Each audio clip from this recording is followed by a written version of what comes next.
L'aube matinière ne lui comme au jour.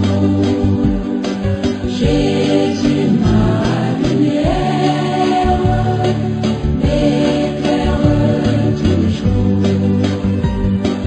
Quand je perds de vue l'astre radieux, à travers la nuit, Jésus me montre les cieux. Non, jamais tout seul, non, jamais tout seul.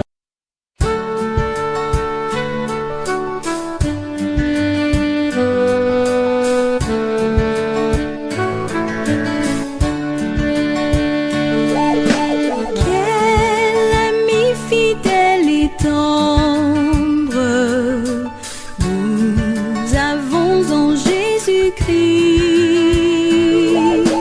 toujours prêt à nous entendre, à répondre à notre cri. Il connaît nos défaillances, nos chutes de chaque jour, sévère en ses exigences. Il est riche en son amour. Quel ami fidèle et tendre nous avons en Jésus-Christ, toujours prêt à nous comprendre quand nous sommes en souci. Disons-lui toutes nos craintes, ouvrons-lui tout notre cœur. Bientôt ces paroles saintes nous rendront le vrai bonheur. Quel ami fidèle et tendre nous avons en Jésus-Christ, toujours prêt à nous défendre quand nous presse l'ennemi. Il nous suit dans la mêlée, nous entoure de ses bras, et c'est lui qui tient l'épée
miséricorde insondable. Dieu peut-il tout pardonner, absoudre un si grand coupable et mes péchés oubliés? Jésus, je viens à toi, tel que je suis, je viens à toi. Jésus, je viens à toi, tel que je suis, prends-moi.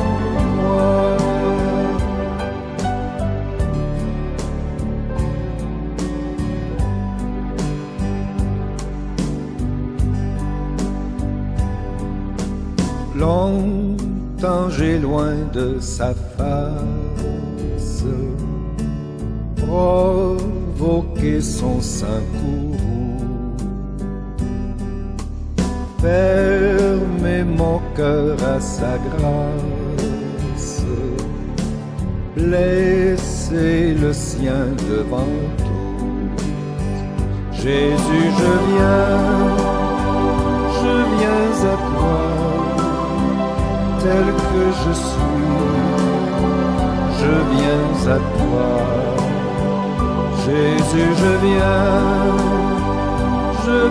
à toi, tel Du que je Fils et suis. du Saint-Esprit.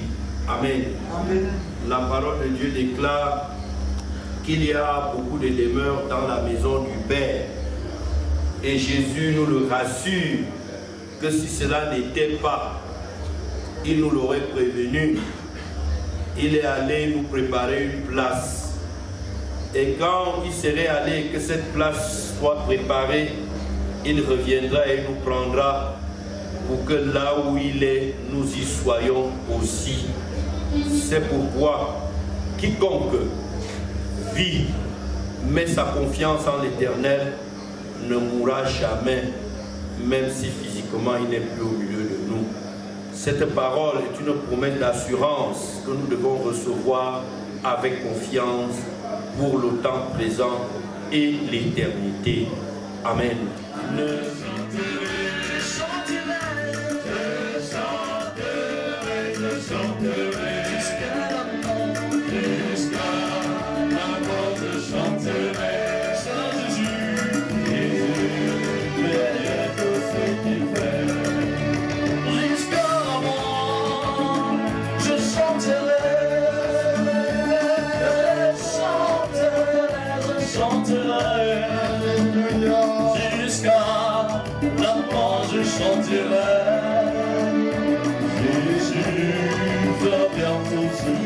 Bien ou mal vécu arrive toujours à son terme.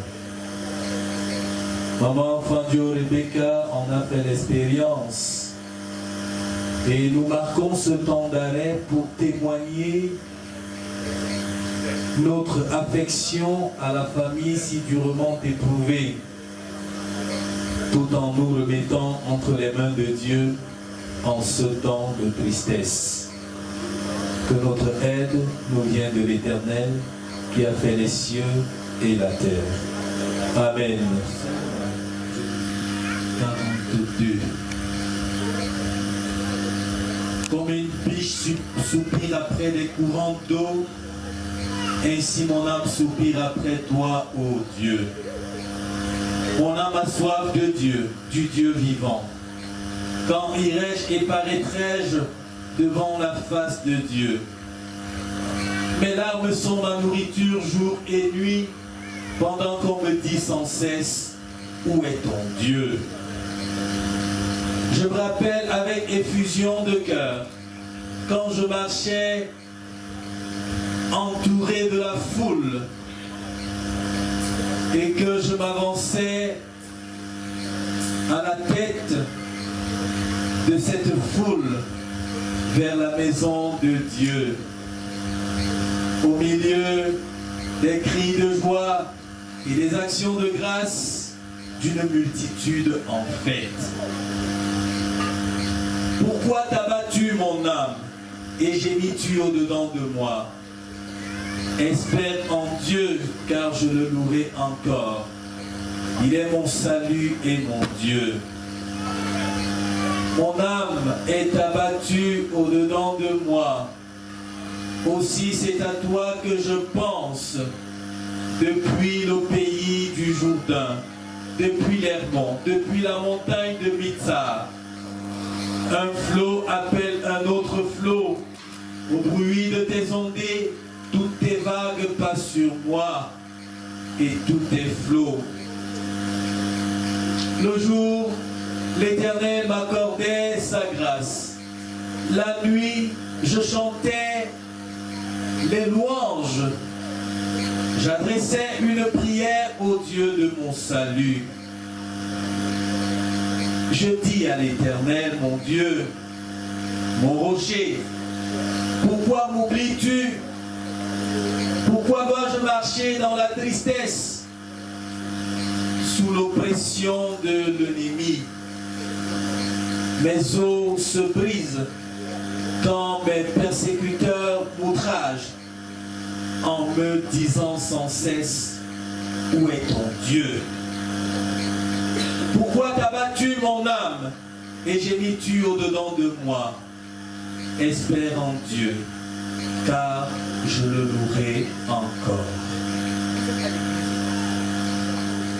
Bonsoir. Mes chers bergers et chers anciens, bonsoir. La grande famille Bassana se joint par ma modeste voix pour vous adresser les bienvenus dans cette concession chrétienne, Lazare. Et nous vous remercions une fois de plus parce que vous êtes déplacés pour vous rendre dans cette concession, pour rendre hommage à notre maman, à notre soeur, à notre mère, à notre belle-mère et à notre grand-mère. Nous prions le Seigneur qui vous a amené ici, qu'il vous accompagne chez vous après cette prière dans vos demeures respectives. Et que demain, dans son amour et sa paix, nous nous retrouvons ici pour les obsèques finales de notre maman. Les mots nous manquent vraiment pour nous exprimer parce que nous sommes très émus de voir tout ce monde dans le village Bambou Bakambu. Soyez les bienvenus une fois de plus. Yeah. Seigneur, à des heures aussi sombres que celles que nous traversons, tu es notre réconfort. Ta parole est la seule en même de nous redonner espoir. Éloigne de nous toute distraction. Alors que nos cœurs sont appesantis par l'émoi,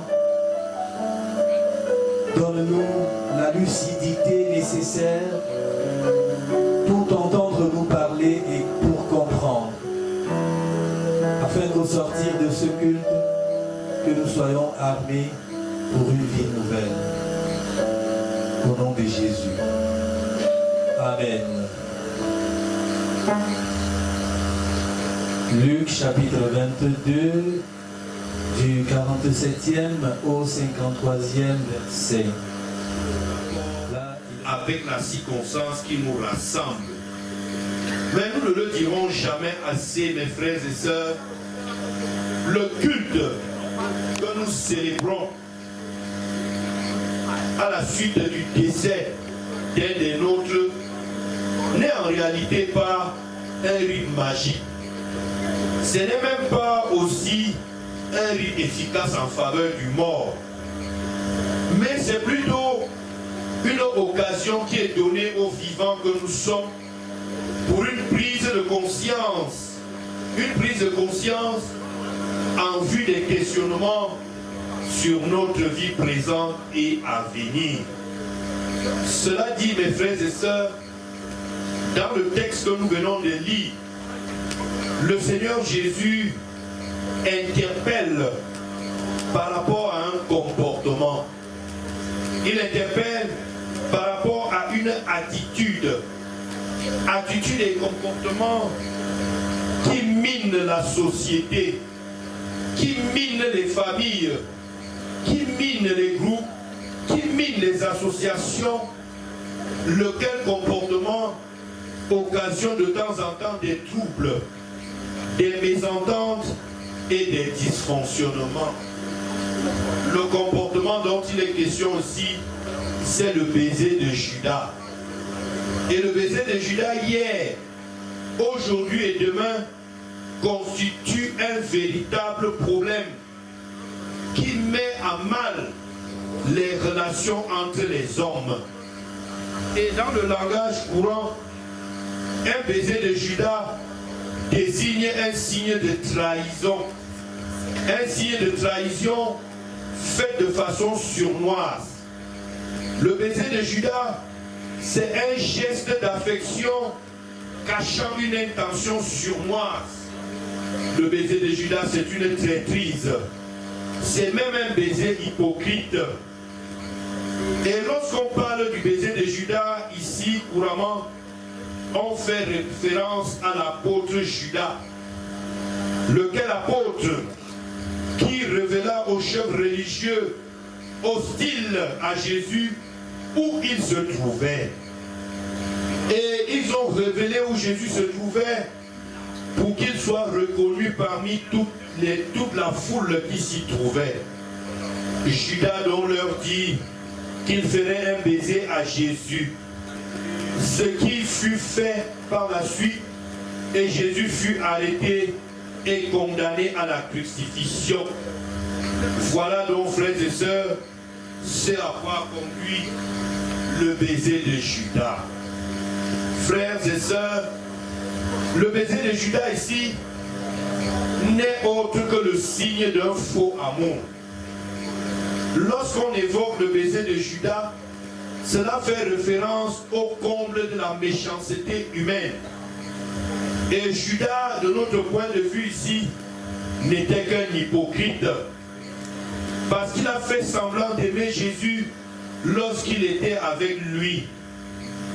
Mais l'acte qu'il vient de poser montre qu'en réalité, après, il parlait certainement mal de Jésus une fois que Jésus est parti.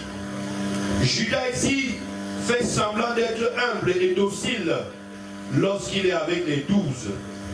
Mais alors, il devient le chef de file des critiques, des moqueries, lorsqu'il se trouve au milieu des ennemis de Jésus. La conclusion que nous pouvons tirer ici, c'est que Judas n'est en réalité pas une personne loyale. Judas est une personne hypocrite. Et lorsqu'on dit que quelqu'un est loyal ici, c'est lorsque quelqu'un est capable de dire la vérité de quelqu'un à la personne, sans couverture et sans contour, que cette personne soit proche ou loin de nous. Mes frères et sœurs, l'expérience de la vie quotidienne montre que nous sommes, pour la plupart, très peu loyaux.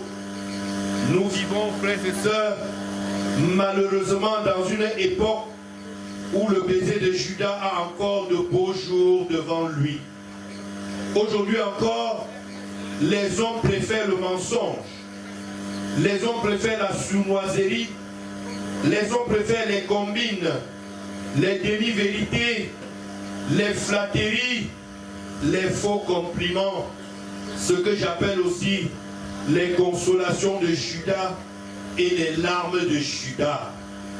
Pourtant, frères et sœurs, notre Dieu est contre cette façon de faire.